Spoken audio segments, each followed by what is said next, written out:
Here at SEMA Future Tech area. This is in the back of the main hall.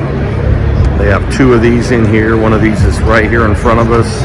This is Pivotal Helix. It's a electric vertical takeoff and landing vehicle. I believe these weigh around 340 pounds. They're made in Palo Alto, California. We got 4 propellers on the front, 4 on the back, and what's absolutely amazing to me is the size of this motor. This little motor right here powers that propeller, and there's 8 of them. They are tiny little motors. Got 4 back here. We'll look in the cockpit here in just a second. Around this thing.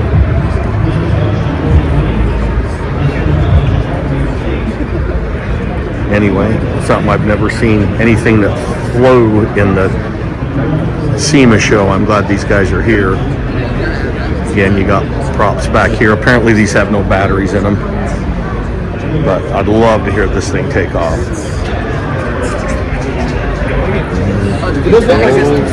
Yep, redundancy. Flight controls. Just redundancy. Yep. So it's single stick operation. You do not need both sticks. You pick your dominant hand. The other one is there for redundancy. If something goes wrong, Will hold 220 pounds. That's about what I weigh. I need to lose a few pounds, but this is pretty cool. Airspeed indicators back here. This is probably, I don't know. You can see the coolers right here under the wings.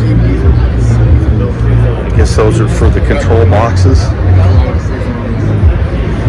Anyway, something you don't see every day in SEMA. We got 2 of them.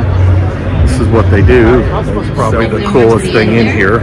I've seen a couple of these just online. Never seen one in person. I'm really surprised they don't have some kind of a lock on that propeller just to keep it from spinning. But we'll find out more about this here in just a minute. Charlie. So you 2 joysticks. Yep. In case you lose one. Yeah, lose one. You've got the backup to transition. So let's say you're right-handed, so you're flying along with your right joystick. Okay. You're seeing that maybe that's disconnected or there's an issue there. This is flashing at you, and the view screen's told you that there could be an error. All you need to do is squeeze the left trigger. Now you fly with your left joystick. Okay. And what are the buttons? So this, if you don't mind. This is called the firm rocker. This is your climb and descent.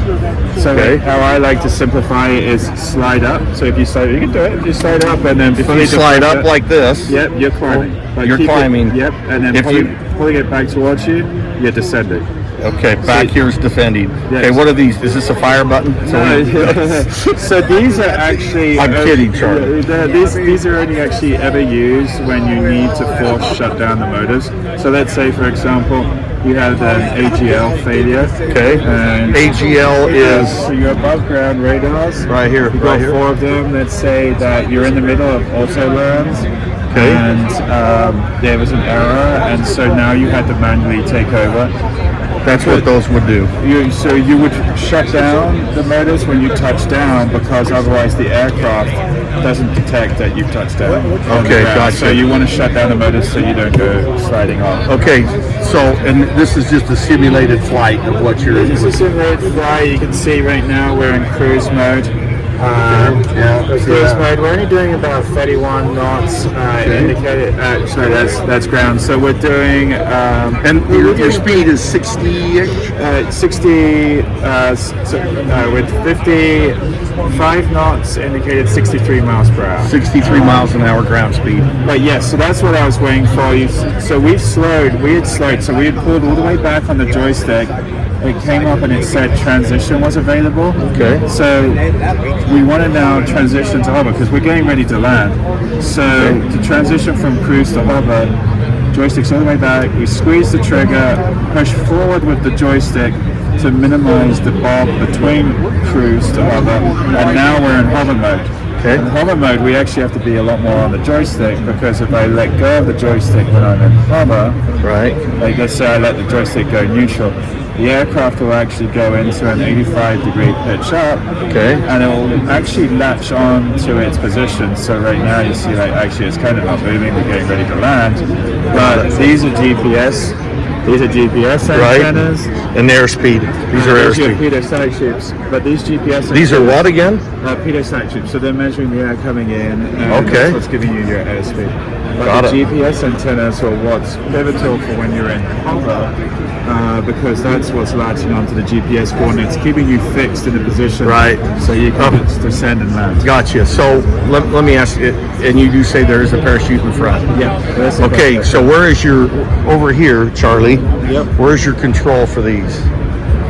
So that's all being run off the flight controls from your joystick. That's over here. So, when you're in cruise, Got it. when you're in cruise, you want to turn the aircraft. It's actually like a traditional roll. So you roll left, roll right. That Okay. gives you a coordinated 30-degree turn. There's no rudder pedals.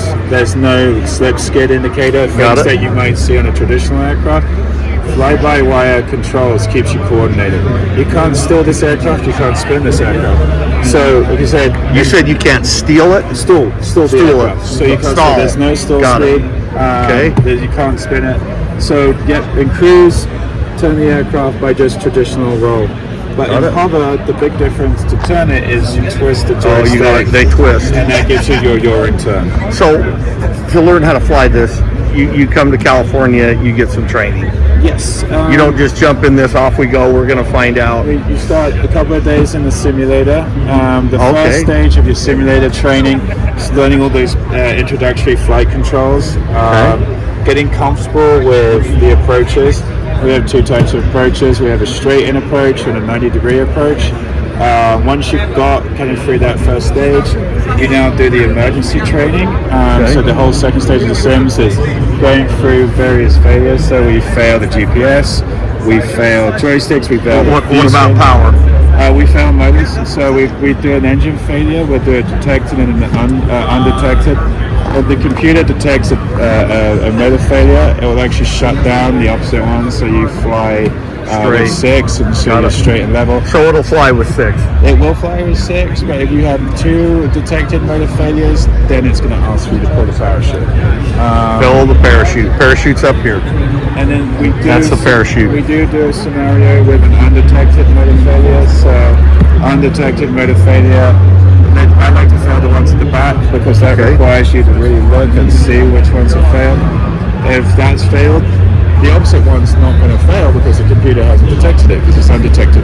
So Got now it. you're going to feel yourself flying 4 working on one side, 3 working on the other side. So you just have to correct that. Interesting. Okay. All right. So one big question. Yep. Will this thing, like, what do you call it, auto rotate like a helicopter or no? So it gets asked a lot. This aircraft is a little bit of everything. It's a little bit of helicopter, it's a little bit of drone, it's a little bit of aircraft. So officially, I don't believe it does. You're- But yeah. It's not going to auto rotate like a helicopter, No. and the rotor's going to slow you down as you're going down. Well, if you I'm not pull saying the that's a negative thing, No, I'm but just- if you pull the parachute, actually, eventually the motors will switch off to then you'll just glide down with the parachute. Okay. So it shuts everything down. What's our ceiling on this? I mean, what is this thing normally? I know 10,000 feet density altitude. this thing will go to 10,000 It will feet, go to 10,000. but it's going to take a lot of battery to get there. Most people fly around 300 to 500 feet off the ground. 300 to 500 feet off the ground. 'Cause And that just is so you want to make sure you're above the parachute limitation. Right, you've got to altitude, get which is about 200 feet to allow the parachute to deploy in 3 to 5 seconds. okay. So you got to be up 300 feet ish I like get the chute out, slow you down. Exactly. I like to keep people at 250, 300 feet, and I'll simulate with them in training a little bit higher if I know they're going to be flying around an area with a lot of trees and stuff like that. Interesting. Okay. Well, thank you, Charlie.